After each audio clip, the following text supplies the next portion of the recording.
Bonjour à toutes et à tous, bienvenue pour une session hands-on coding sur le thème du JSON.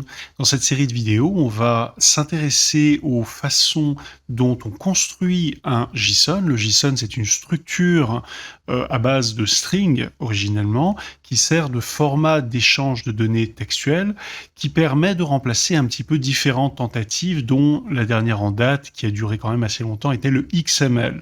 L'avantage du JSON, c'est que sa philosophie de manipulation est très très simple.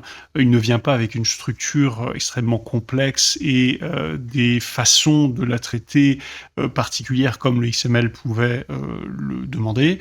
Le JSON est aujourd'hui parsable, c'est-à-dire lisible, manipulable par la plupart des langages informatiques mainstream, c'est-à-dire le C, C++, C dièse, Ruby, Python, PHP, j'en passe, et bien entendu JavaScript, puisque le JSON est né du JavaScript. JSON, ça veut dire JavaScript Object Notation.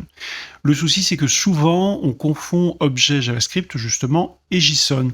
Donc, on verra ensemble comment construire un JSON, quelles sont les similarités et les différences avec l'objet JavaScript, surtout l'objet littéral, et on verra comment le manipuler, comment le stocker dans un fichier à part, et comment le charger, le modifier, etc. Sur ce, je vous dis à tout de suite dans le labo pour démarrer le coding ensemble. Salut!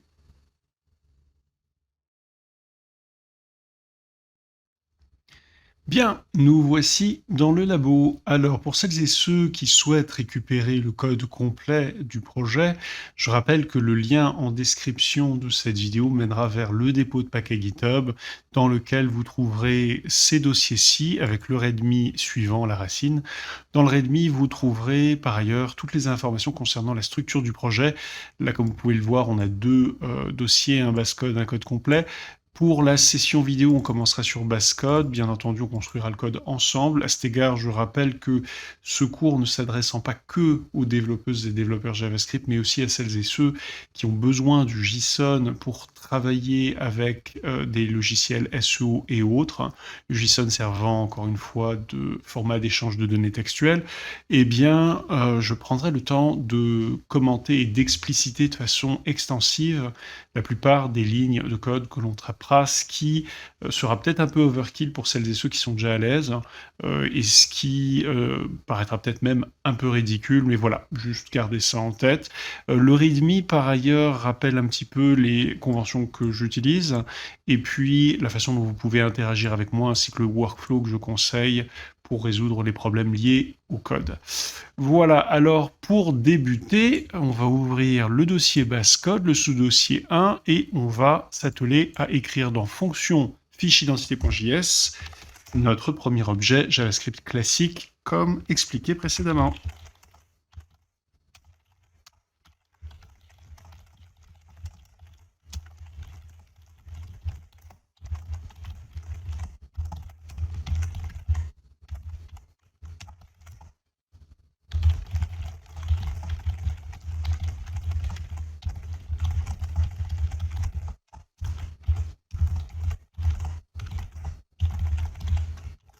Voilà, alors à partir de là, notre objet JavaScript est créé. On le fait en faisant appel à la méthode constructeur grâce au mot-clé new de object. Alors, pour peupler cet objet JavaScript, pour le remplir, pour lui donner des attributs, des propriétés, on va créer des paires de clés-valeurs en faisant appel à la notation en point, la dot notation, la notation objet, qui va nous permettre de lui donner donc une clé égale une valeur. C'est parti.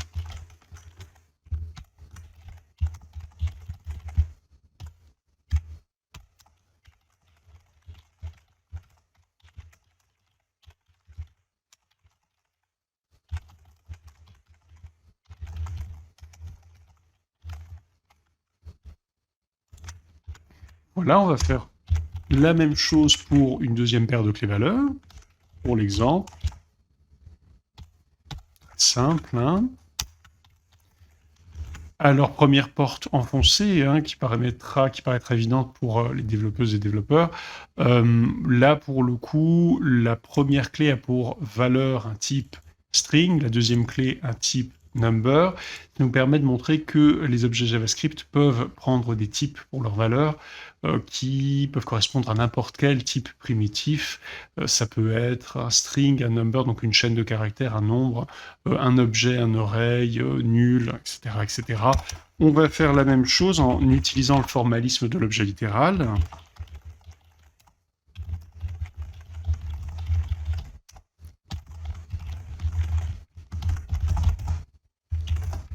Alors, l'avantage de ce formalisme-là, c'est qu'il est extrêmement intuitif. En fait, pour déclarer un objet littéral, on commence par une accolade ouvrante, on termine par une accolade fermante et on y place entre eh bien, les paires de clés-valeurs. Donc c'est beaucoup plus simple, beaucoup plus concis et beaucoup plus intuitif que cette notation-ci. Petit détail par ailleurs, même si ce n'est pas l'objet de cette vidéo, en termes de performance, la notation sous forme d'objet littéral est plus intéressante que la déclaration classique via constructeur. Pourquoi? Parce que eh bien, il y a tout un jeu en mémoire qui se passe par rapport aux pointeurs et aux références. On ne rentrera pas dans les détails. Je vous invite, pour en savoir plus, à vous diriger du côté de la série JavaScript qui approfondit un petit peu ces concepts-là, qui vous permettra aussi, au passage, d'explorer tout ce qui est optimisation de code, big O notation, etc. Donc, on revient à notre objet littéral.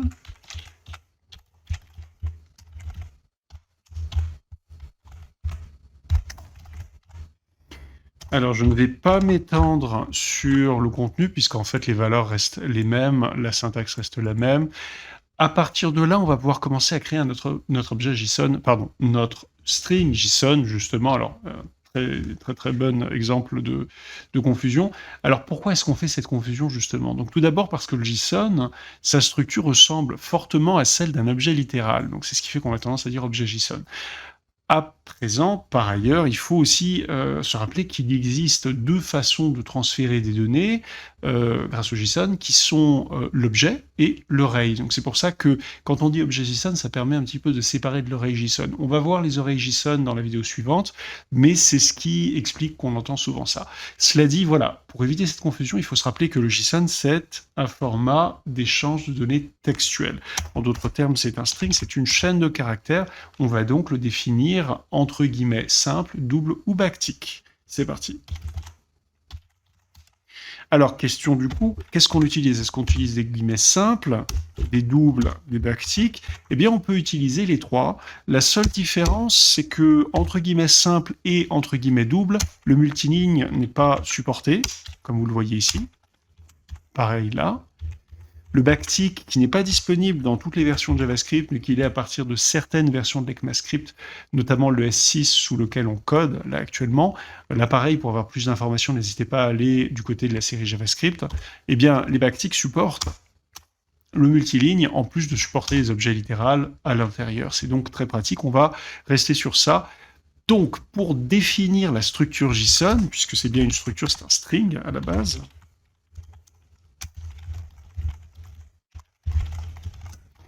il faut se rappeler deux choses. Donc déjà, comme je le disais, c'est un string. Et deuxièmement, comparé à l'objet littéral, excusez-moi, voilà, comparé à l'objet littéral, eh bien, la principale différence, c'est que les clés doivent impérativement être entre guillemets doubles. Pas guillemets simple, pas de guillemets, guillemets doubles. C'est-à-dire que là, ça nous donnera ceci.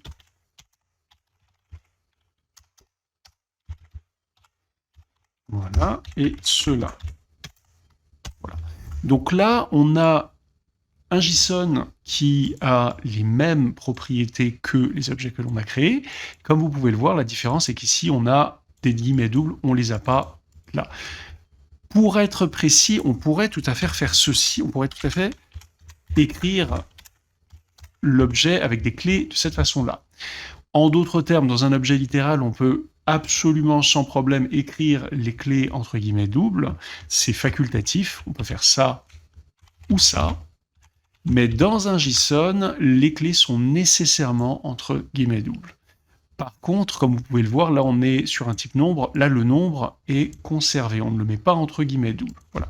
Alors, à présent, pour pouvoir vérifier si les contenus sont pareils, s'ils sont identiques quand on va faire un console log dessus, eh bien, on va écrire ceci, tous les comparer.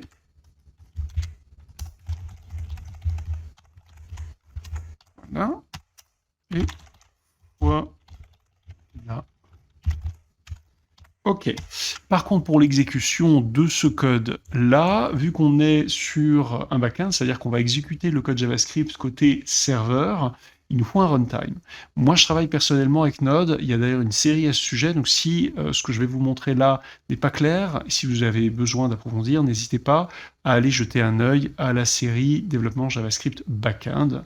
Vous pouvez très bien utiliser d'autres runtime comme Bun, ça marche très très bien. Maintenant, pour celles et ceux qui travaillent exclusivement en front-end et qui se sentent un peu perdus, qui ont peur de perdre pied à l'installation du Node Runtime, eh bien, je pourrais faire une vidéo qui sera consacrée au JavaScript en front-end, c'est-à-dire en navigateur, en utilisant le runtime, par exemple V8 JavaScript de Chrome, du navigateur Chrome. Et pour ça, il faut qu'il y ait assez de monde. Donc, si vous êtes assez nombreuses et nombreux à me le demander, je ferai une vidéo, donc n'hésitez pas à me le dire en commentaire. Pour utiliser le runtime Node, on va commencer par initialiser un projet Node. Donc, je vais ouvrir un terminal que voici. On va aller dans le dossier qui nous intéresse et le sous-dossier 1. Et on va démarrer. Pareil, hein, pour cette commande, vous en saurez plus si vous allez voir l'autre série si nécessaire. Très simple, ça va nous créer un fichier package.json, il est bien là, ce qui nous permet de travailler sur le projet Node. Et donc à présent, on peut faire ceci. Voilà, Node, le nom du fichier, je l'exécute, c'est parti. Comme vous pouvez le voir, j'ai bien le premier console log sur l'objet test avec clé 1, valeur 1, clé 1, valeur 1, clé 2 et sa valeur, clé 2 et sa valeur, et j'ai la même chose ici pour le deuxième objet. Pareil pour le JSON, hein, ici rien de bien compliqué, c'est exactement comme on a souhaité le construire, donc ça fonctionne bien. Petit détail pour celles et ceux qui se retrouvent à la place de ceci lors du console log des objets de test, celles et ceux qui se retrouvent avec une réponse de ce type-là. Tout à fait possible. Hein. Si vous avez ça et donc que vous ne pouvez pas lire les objets, test et test bis, eh bien je vais vous donner une petite astuce sous Node. On va importer un module.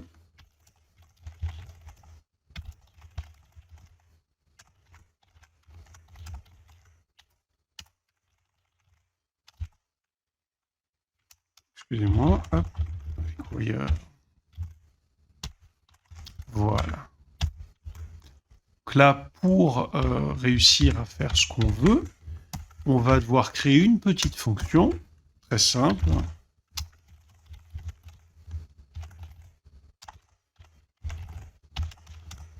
Alors là, c'est une fonction en notation fléchée. Hein. C'est pareil, on est sur de l'ES6, vous pourriez très bien le faire en notation beaucoup plus classique, function, etc. Si c'est nécessaire, je pourrais mettre également la version la plus classique, la plus ancienne, du coup en vanilla JavaScript, entre guillemets, dans un fichier à l'intérieur du dépôt de paquet si vous le souhaitez. Mettez-le moi en commentaire, je l'écrirai si nécessaire.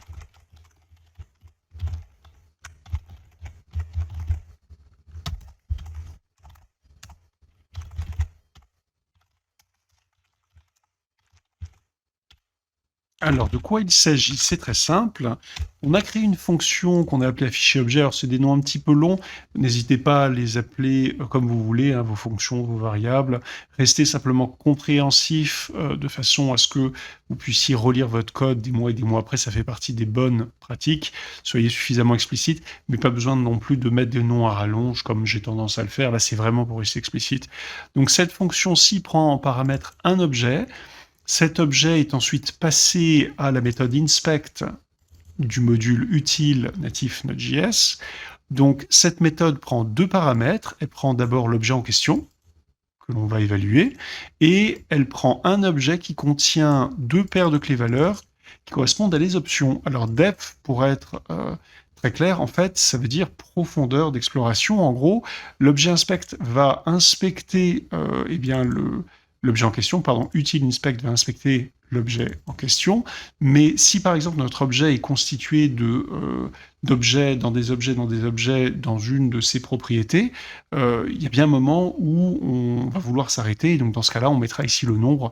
Si par exemple on a 10 degrés de profondeur et qu'on veut s'arrêter au 3e degré, au 3e niveau de profondeur, on mettra 3. Là, je mets false, pourquoi? Parce que ça veut dire pas de limite de degré de profondeur. C'est pas très grave, puisqu'en fait, on a un seul niveau, un seul degré de profondeur. Donc en soi, c'est pas très utile dans l'immédiat, mais c'est pour vous permettre aussi de savoir comment vous en servir quand vous ferez vos propres tests avec des objets dans des objets dans des objets peut-être. Là, je pense surtout aux développeurs SEO. Et là, vous avez une propriété qui est plus intéressante, qui est colors, qui, lorsqu'elle est mise à true, vous permet d'obtenir cette distinction colorée pour les valeurs. C'est quand même plus pratique pour visualiser et repérer rapidement les valeurs qui vous intéressent. Donc on va faire un test. Node, fonction. Alors, si je n'appelle pas les fonctions en question, on n'aura pas de réponse. Ce ne sera pas très intéressant, donc je vais les appeler. Affichage objet, il a pareil pour objet test bis, très bien. Là, on devrait avoir la même réponse, on vérifie. Voilà, parfait, on a bien clé 1, valeur 1, c'est en couleur, clé 2, 1, donc là, pas de souci. Si, pour juste vous donner un ordre d'idée, si je retire ces paramètres facultatifs dont je parlais, pour la mise en forme, je me retrouve avec ceci, donc la couleur a sauté. C'est pour ça que c'est quand même nettement plus sympa de garder ces valeurs-là. Voilà, c'est tout pour cette vidéo-ci d'introduction au JSON, la prise en main du JSON.